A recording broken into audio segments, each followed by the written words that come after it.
खबरों की खबर के इस खास कार्यक्रम में आपका बहुत स्वागत है। दोस्तों, आज की विशेष पड़ताल में हम राम नवमी के मौके पर रामचंद्र जी के बारे में विस्तार से जानेंगे। हम सभी को ये पता है कि तीन लोक के भगवान श्री हरि अर्थात भगवान विष्णु जी श्री रामचंद्र जी के रूप में त्रेता युग में माता कौशल्या के गर्भ से जन्मे थे। उनका इस तरह अवतार धारण करने का उद्देश्य मृत्यु लोक में बढ़ रहे अधर्म व अत्याचारों का विनाश करके धर्म की स्थापना करना था। दोस्तों, अब शुरू करते हैं पड़ताल। जैसे कि ऊपर बताया गया, रामचंद्र जी के जन्मदिन पर राम नवमी मनाई जाती है। तो अब आपको ये जानकर हैरानी होगी कि वेदों में प्रमाण है कि परमेश्वर कभी भी माँ के गर्भ से जन्म नहीं लेता। तो अब आप सोच रहे होंगे कि क्या दशरथ पुत्र रामचंद्र जी परमात्मा नहीं है? इसके लिए कबीर साहिब जी ने कहा है कि एक राम दशरथ घर डोले, एक राम घट घट में बोले, एक राम का सकल पसारा, एक राम है जग से न्यारा। फिर कबीर साहिब जी ने बताया है कि राम राम सब जगत बखाने, आदि राम कोई बिरला जाने। इससे स्पष्ट है कि दशरथ पुत्र राम से अन्य कोई और परमेश्वर है जिसे आदि राम कहते हैं। तो अब सवाल ये रहता है कि असली राम कौन है? उसके लिए हमारी ये रिपोर्ट देखिए। तो चलिए अब आपको बताते हैं कुछ ऐसे फैक्ट्स एंड प्रूफ जो आपको सोचने पर मजबूर कर देंगे। दोस्तों, भगत समाज का मानना है कि दशरथ पुत्र राम ही भगवान है। तो आपको बता दें कि दशरथ पुत्र राम विष्णु जी के अवतार है, जो कि केवल तीन लोक के ही भगवान है। अब ठीक उसी तरह कुछ भगत समाज ये भी कहते हैं कि रामचंद्र ही पूर्ण परमात्मा है। तो आपको बता दें कि वेदों में रामचंद्र जी का जिक्र कहीं पर भी नहीं है, अर्थात वेदों के अनुसार पूर्ण परमात्मा कबीर देव जी है। दोस्तों, आज तक हम रामायण की कथाओं में देखते व सुनते आ रहे हैं कि रामचंद्र जी ने समुद्र पर पुल बना दिया था। तो आपको बता दें कि लंका जाते समय समुद्र पर पुल नल नील के गुरु मुनिंदर ऋषि ने बनाया था। रामचंद्र जी ने तो 3 दिन तक समुद्र से रास्ता मांगा और जब रास्ता नहीं मिला तो समुद्र को फूंकने के लिए अग्नि बांध तक उठा दिया था। फिर समुद्र देवता ने रामचंद्र जी को नल और नील के बारे में बताया और फिर नल नील के माध्यम से मुनिंदर ऋषि ने निकट पर्वत के पत्थरों को अपनी शक्ति से हल्का कर दिया था और इस तरह समुद्र पर पुल बना और मुनिंदर ऋषि जी ही त्रेता युग में पूर्ण परमात्मा के रूप में उपस्थित थे। दोस्तों, हमने ये भी देखा है कि रामचंद्र जी ने कई राक्षसों का अंत किया और इसीलिए वही भगवान है। तो आपको बता दें कि विष्णु जी के जो भी अवतार होते हैं वो सब ब्रह्म के द्वारा पहले से ही निर्धारित होते हैं और वो वैसा ही करते हैं। भगत समाज का मानना है कि रामचंद्र जी जगत के उद्धार के लिए पृथ्वी पर आए थे। तो आपको बता दें कि विष्णु जी को नारद जी का श्राप लगा था और उसको भोगने के लिए विष्णु जी रामचंद्र जी के रूप में पृथ्वी पर आए थे और अपनी पत्नी के वियोग में अपना सारा जीवन व्यतीत किया था। रामचंद्र जी हमारे पापों को नष्ट कर देते हैं।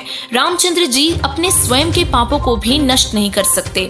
त्रेता युग में बाली को छुपकर मारा था, जिसका पाप भोगने के लिए द्वापर युग में शिकारी के बाण का शिकार होकर चुकाना पड़ा था। भगत समाज का मानना है कि रामचंद्र जी ने सबरी और अहिल्या का कल्याण किया था। तो आपको बता दें कि रामचंद्र जी उर्फ विष्णु जी अपने भक्तों को केवल स्वर्ग तक ही पहुंचा सकते हैं। स्वर्ग से ऊपर ब्रह्मलोक है और ब्रह्मलोक से भी ऊपर सतलोक है। वहाँ केवल पूर्ण परमात्मा की भक्ति से ही जाया जा सकता है। स्वर्ग में गए हुए प्राणी पुनः वापस आते हैं। रामचंद्र जी मर्यादा पुरुषोत्तम और न्यायकारी थे। राम जी सीता जी की अग्नि परीक्षा लेने के बाद अयोध्या लाए, फिर एक धोबी के कहने से अपनी गर्भवती पत्नी को जंगल में छोड़ दिया। आज के समय में किसी के कहने से कोई अपनी नेक और पवित्र पत्नी को जंगल में छोड़ दे तो क्या आप उसको मर्यादा पुरुषोत्तम और न्यायकारी कहेंगे?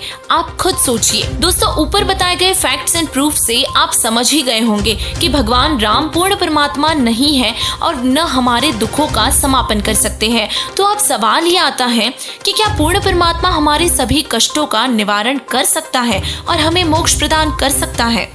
गीता जी के अध्याय 15 के श्लोक 17 में उस परमेश्वर का वर्णन है जो पूर्ण परमात्मा है, पूर्ण ब्रह्म है, जो 3 लोकों में प्रवेश करके सबका धारण पोषण करता है। वो अविनाशी परमात्मा है। वेदों में उस परमेश्वर की महिमा करते हुए उसका नाम वर्णित किया गया है। वह परमेश्वर कबीर देव है। जगत गुरु तत्वदर्शी संत रामपाल जी महाराज जी विश्व में एकमात्र ऐसे संत हैं जो पूरे विश्व में सभी धर्मों के धर्म ग्रंथों से तत्व ज्ञान लोगों तक पहुँचा रहे हैं। एक एक सदग्रंथों को खोल खोल कर दिखा रहे हैं। अब जनता के हाथ में है इसे परखे और सही और गलत का भेद करके सही भक्ति मार्ग चुनकर अपना जीवन सफल करे और मोक्ष करवाए। गीता जी अध्याय 15 के श्लोक 16 और 17 में मुख्य 3 प्रभुओं का वर्णन है, क्षर पुरुष, अक्षर पुरुष और परम अक्षर पुरुष। इस श्लोक में क्षर पुरुष अर्थात काल और परम अक्षर पुरुष अर्थात कबीर देव जी का मुख्यत अभिनय है। जब जब पृथ्वी पर अधर्म बढ़ता है तब तब कोई न कोई अवतार अवतरित होता है जो अधर्म का नाश करके धर्म की स्थापना करता है। परंतु इन अवतारों में और इनकी लीलाओं में बहुत अंतर होता है। मुख्य रूप से पृथ्वी पर 2 तरह के अवतार अवतरित होते हैं, एक काल के और दूसरे दयाल के, यानी कि परम अक्षर पुरुष अर्थात कबीर देव जी के। काल के अवतार अधर्म का नाश अधर्मी लोगों को मार कर करते हैं, जबकि पूर्ण परमात्मा के अवतार तत्व ज्ञान रूपी शस्त्र से अधर्म का नाश करके धर्म की स्थापना करते हैं। ऐसे ही अब तक काल के जितने भी अवतार हुए उन सभी ने हिंसा का सहारा लेते हुए धर्म की स्थापना की है, जबकि परमेश्वर के अवतार तत्वदर्शी संतों ने तत्व ज्ञान का प्रचार करके अधर्म का विनाश किया है। इसी प्रकार आज भी इस पृथ्वी पर अधर्म का विनाश करने के लिए परम अक्षर पुरुष के अवतार के रूप में जगत गुरु तत्वदर्शी संत रामपाल जी महाराज जी अवतरित हुए हैं, जो अपने तत्व ज्ञान से अधर्म का नाश कर रहे हैं। उन्हीं महापुरुषों के द्वारा बताए तत्व ज्ञान से पूर्ण परमात्मा के विषय में जानकारी प्राप्त की जा सकती है। यदि आप भी अपना कल्याण करवाकर जीवन सफल करना चाहते हैं तो तत्वदर्शी संत की शरण में जाकर उनसे नाम लेकर ज्ञान समझकर अपना मोक्ष करवा सकते हैं। अतः आपसे निवेदन है कि जगत गुरु तत्वदर्शी संत रामपाल जी महाराज जी की शरण में आए और अपना कल्याण करवाए। धन्यवाद।